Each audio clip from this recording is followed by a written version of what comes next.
The reason we're looking at yogurt today is because the price of yogurt in the local grocery store went up faster than the price of milk. And that didn't make any sense to me, because yogurt has a longer shelf life and it should be more manageable in the supply chain. So why it went up in price, well, I'm sure somebody's got an excuse. Rather than get angry, I'm going to get busy. I'm going to go into yogurt. But I'm not a master. I'm not even a chef, not a professional cook. I'm just a home cook. And I just happen to have my old chef's uniform. But we're going to hit the kitchen and get busy.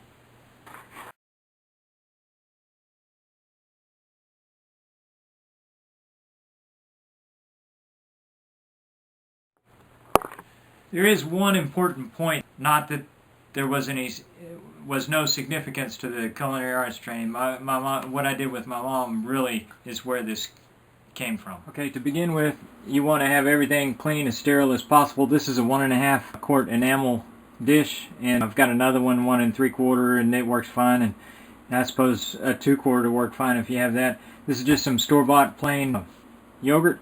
Alrighty, to begin with, I've got a clean tablespoon here. What we're going to do is going to make a spot here for this lid, and I'm going to set this carefully off to the side, keep it clean. And I'm going to dig into this yogurt, and I'm going to take 3 heaping spoons. You probably don't need this much, but if you want to save a little bit, you could probably skimp on that a little bit. Before we start, before we forget, this needs to go on. Keep that on there. You don't want to get anything in there. Keep it sterile. Keep the lid on there. Okay. Now we've got the yogurt at the sink. This is a good time to set up the oven before we go to the stove. It's important to set this up early. So I'm going to put a pizza stone in my oven to hold the heat, and we're going to set the oven on the lowest setting just to gently warm that pizza stone up.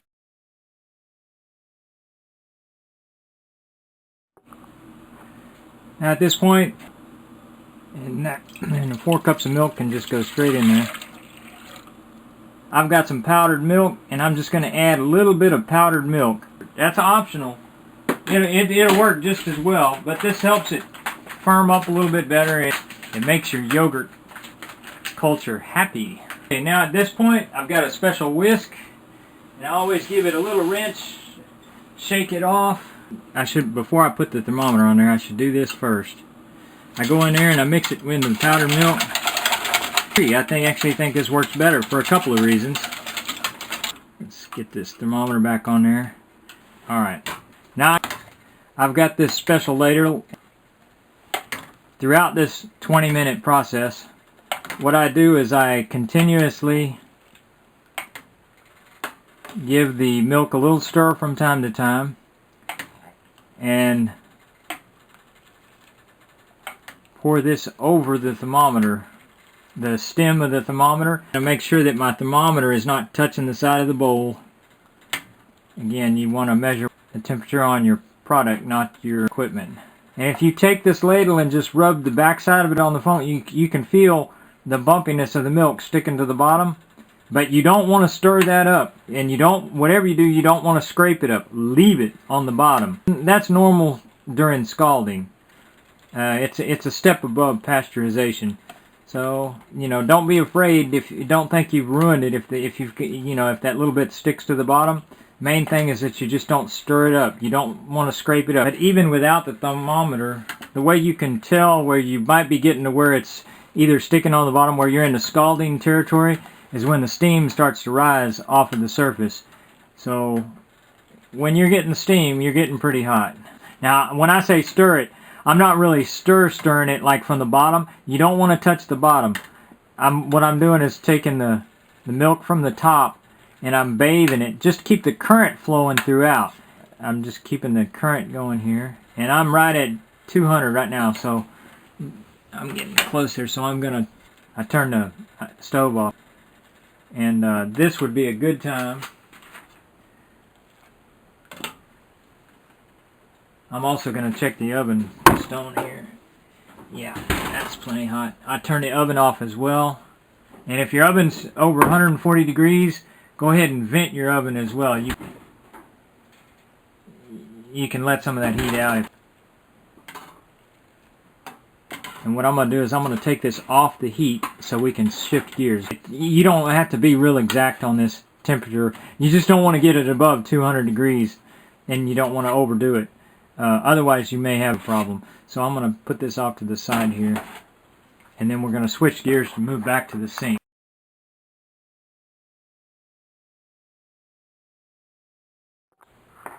Okay, first thing I'm going to do at the sink is I'm going to dump a little ice.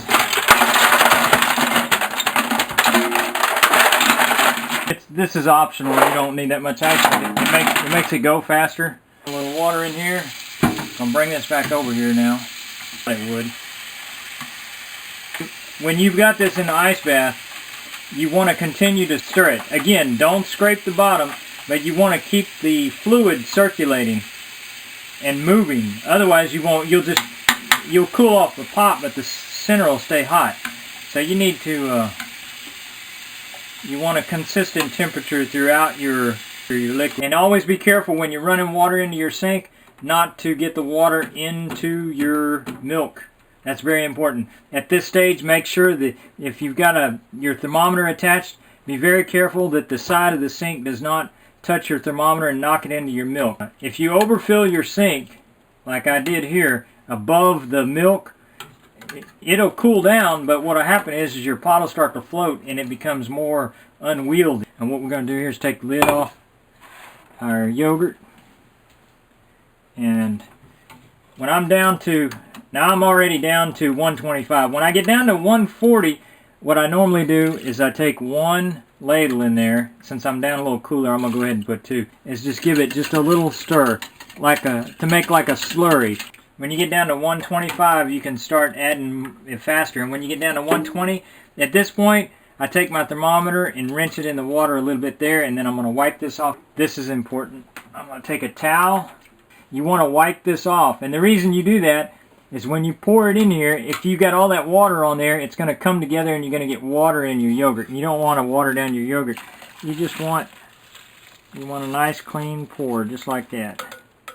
We transferred it at 120 degrees because that's a good temperature when it's below 120 degrees, because you don't want to kill your yogurt culture if it's too hot. Think of yeast when you're making bread. You don't want to get it too hot, and you got that nice comfort zone, like Goldilocks zone. And one last time, I take the whisk now and I go through here and I give it a good little stir. It works for me.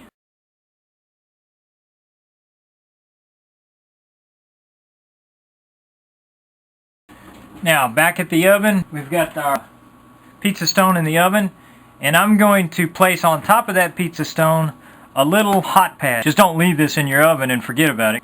Very gently transfer the yogurt into the oven on top of your pad, and then what I'm going to do is I'm going to take a towel and over the top of it, very carefully, without shaking the lid, put a towel over the top of it and then tuck it in. And now, very important, we're going to make a note of the time.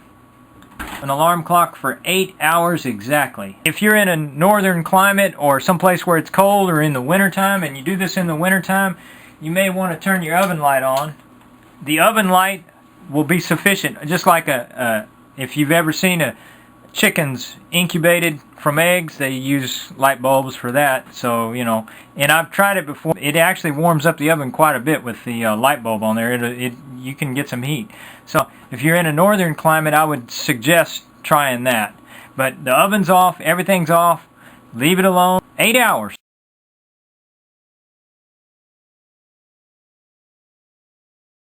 It's been 8 hours. We're going to take it out of the oven. Just carefully take off the towel that I had on the top. Paper towels are very important in this stage of the process. Carefully bring the yogurt up here. Don't forget to take your hot pads out of the oven. By the way, if you leave it in there longer than 8 hours, like say if you forget about it in the next morning and you come in, it's like you're just going to have a real tart yogurt. I wouldn't recommend it. It's probably not going to kill you, but I don't know. You won't be able to use this yogurt to make the next batch of yogurt. If you leave it in there overnight and forget it, at that point you may have cultured something besides yogurt growing in there, and then you've got a problem, and you don't want to use that as your next starter. So if you forget about it, you're going to have to pay more money for more yogurt. So what we want to do, exactly 8 hours, we're going to take this lid off very carefully, and then I'm going to bring it over here. I'm going to get a paper towel. I'm going to take this lid and I'm going to wipe the inside of the lid out. This is the fun part. We're going to take 2 pieces of paper towel here and lay it right on the center like this. And I push down on it just like that. If it didn't turn out, you'll see it look like liquid in there. It'll separate like curds and whey. Except you don't want curds and whey, you just want yogurt. And if it fails, that's what you'll see that, and you won't be able to do this. But because it turned out perfect, it's firm, it's like Jell-O. And you can put this paper towel in there, and I like to do it just like this. Use the whole paper towel, double it over on itself like this. Put it in there, and what we're soaking up is a mixture of condensation from the moisture and a little bit of the whey that naturally weeps to the top. It's like a matrix, the yogurt. And it's basically cheese and whey is what we have here. Then you take this off, and see, that's pretty. And what we're going to do is we're going to put this lid on here like this, and it's ready to go in the refrigerator. When you get ready to use this, you can take a spoon, and you can go straight down in it like this and turn it, pull out a plug. That plug that you take out will become a well. The whey from the yogurt will weep into the well, and then you can pour that off into other things. And when you pour it off, be careful. You know, you take the whole bowl. See, and I'll show you, look, it's really firm, see? You can hold it up like that. It doesn't go anywhere. When you pour the whey off, you want to be careful that the whole yogurt doesn't slide out of the container into the container you're pouring it in. By the way, when you take a plug out, if you do it real neat, if you're good at it, it's like a cone. It's kind of like a shape of a Rocher. It's like a half a quenelle. You can dress your food with it, and it's real pretty. And it, you know, my mom always liked that.